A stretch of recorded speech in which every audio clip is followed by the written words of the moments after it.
Bonjour, c'est Sébastien, bienvenue dans cette nouvelle vidéo tuto. Aujourd'hui, nous allons voir comment sauvegarder et restaurer une image système d'une machine sous Windows. Donc ici, dans mon dashboard, je vais sélectionner mon serveur Windows. Donc ça peut marcher également sur un poste de travail. Puis je vais aller dans RG Backup, puis Gérer. Après m'être assuré que RG Backup soit bien activé ici, qu'il soit sur On, je vais créer une politique ici de type image disque. Je vais pouvoir ici nommer cette politique. Et il faut savoir également donc que ce genre de politique, donc image système, c'est également une sauvegarde de fichier. Donc il nous sera possible à défaut de restaurer une image complète, de restaurer un fichier. La première chose à faire au niveau de l'étape, ici, ça va être d'exclure, si vous voulez, certaines données. Donc, par exemple, de mon image, je veux exclure uniquement les fichiers étoile.mp3. Voilà. Après, libre à vous sinon de parcourir et d'aller sélectionner des fichiers ou des dossiers à exclure. Ensuite, l'étape suivante va nous permettre de planifier la dite sauvegarde. Donc, je vais pouvoir planifier ici une sauvegarde quotidienne ou bien une sauvegarde hebdomadaire, si par exemple je veux faire des sauvegardes uniquement du lundi au vendredi. Je pourrais également planifier une sauvegarde uniquement mensuelle ou bien uniquement une sauvegarde à la demande. Étape 3, ici, je vais opter pour une rétention. Donc, par défaut, j'ai une rétention de 7 jours. Donc, plus d'options. Donc, ça, si j'ai un stockage différent. Étape 5, ici, je vais pouvoir lancer le déploiement de ma sauvegarde. Donc, je vais avoir un petit résumé. Et si je descends, je vais pouvoir cliquer ici sur le bouton déployer. Une fois que la sauvegarde est déployée et terminée, plusieurs types de restauration seront possibles. Donc, si je reviens ici sur mon menu RG Backup, ici en haut à droite, j'aurai le bouton Action, puis j'aurai la possibilité de restaurer des fichiers.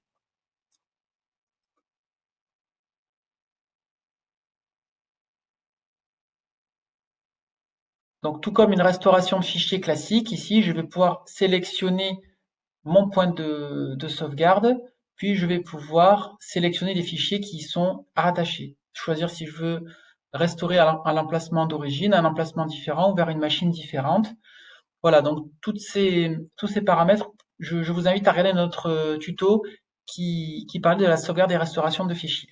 Nous, ce qui va nous intéresser ici dans Action, c'est la restauration image disque.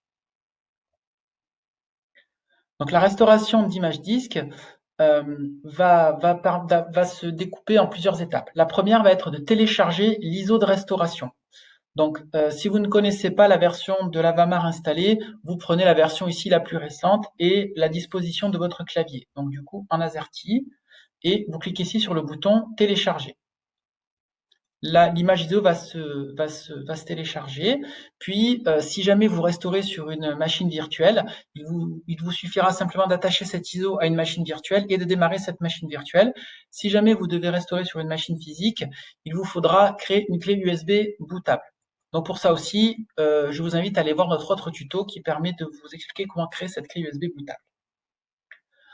Ensuite, lorsque vous allez booter sur la machine et que les paramètres réseau vont être montés, si votre machine a accès Internet, il vous suffira simplement de renseigner les informations de connexion de cette petite fenêtre-là. Et si jamais votre machine n'a pas accès Internet, il faudra renseigner les informations ici manuellement.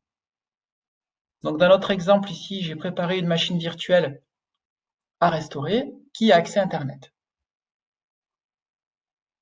Donc je reviens ici et je vais avoir l'ID agent ainsi qu'un code de récupération. Ici, j'ai une machine virtuelle qui a démarré avec l'ISO de restauration et je vais devoir renseigner l'ID agent de la machine à restaurer. Donc si je reviens ici sur mon dashboard, ça va être V26 S3X5. Donc je viens ici, donc V26 S3-X5. Ensuite, il va me demander le code. Donc je reviens ici sur mon dashboard et j'ai le code 594-157. Donc 594-157. Je clique ici sur le petit bouton Get Avamar Settings et il va me pré-remplir les informations de connexion. Je reviens ici sur l'assistant de restauration Avamar. Je vais juste cliquer sur suivant. Donc j'ai ici ma carte réseau, j'ai ici mes informations réseau. Ici, je retrouve mon disque dur attaché à ma VM. Et c'est ici que j'ai mes informations de connexion renseignées. Donc si jamais votre réseau de restauration sur lequel vous avez booté n'a pas accès à Internet, il vous faudra renseigner ces informations-là manuellement. Et ces informations-là seront renseignées sur votre dashboard ici, sur la partie droite, ici.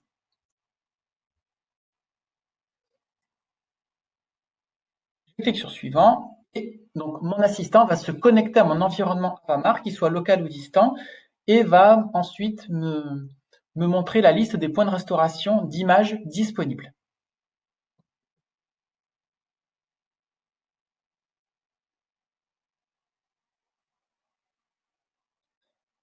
J'ai maintenant la liste de mes images disponibles. Je choisis mon point de restauration et je clique sur suivant. Je retrouve ici mes volumes critiques. Donc, petit prérequis à faire attention, il faut que la machine sur laquelle vous allez restaurer l'image ait un disque qui soit de taille égale ou supérieure au disque d'origine. Je clique sur suivant et je clique enfin ici sur Restore. Là, il va me demander de confirmer la restauration, puisqu'il va tout m'écraser sur mon disque de destination et tout me restaurer. J'ai juste à cliquer sur OK et la restauration va se lancer. Voilà, j'espère que vous avez apprécié ce tuto et je vous dis à bientôt pour une prochaine vidéo.